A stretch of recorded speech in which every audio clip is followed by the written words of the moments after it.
Secretary of State Antony Blinken and Defense Secretary Lloyd Austin welcomed Australia's Foreign Secretary and Defense Secretary to the State Department to hail their new trilateral defense partnership known as AUKUS, which includes the United Kingdom. The first initiative under AUKUS is our shared ambition to support Australia acquiring nuclear-powered submarines for the Royal Australian Navy. The deal angered both China and France, with Beijing saying it undermines regional peace and stability. France has been working on a conventional submarine deal with Australia for years, and top officials in Paris said they felt stabbed in the back that the U.S. did not even consult them. C'est une énorme déception.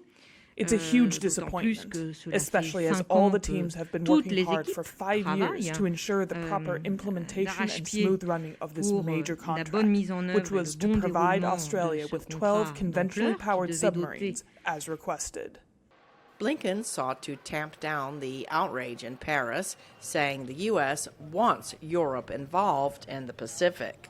And as I said, France in particular is a vital partner on this, on so many other things. Stretching back a long, long time, but also stretching forward into the future. Australia's defense minister tried to explain what happened with France, saying Canberra's Navy advised them they needed nuclear-powered submarines instead of conventional submarines. And so we looked at what options were available to us.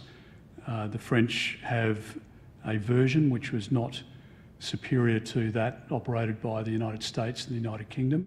Secretary Austin addressed China. On the issue of China, let me just emphasize up front that, this agreement, this relationship is not aimed at anything or anyone.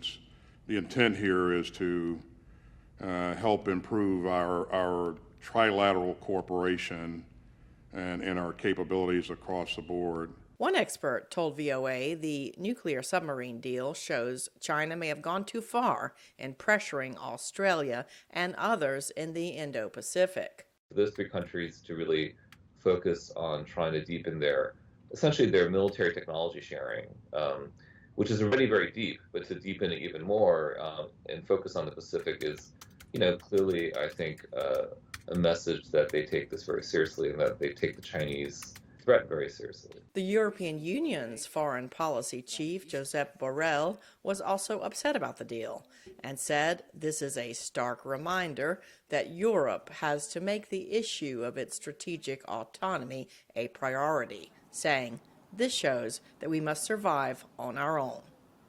Cindy Sain, VOA News.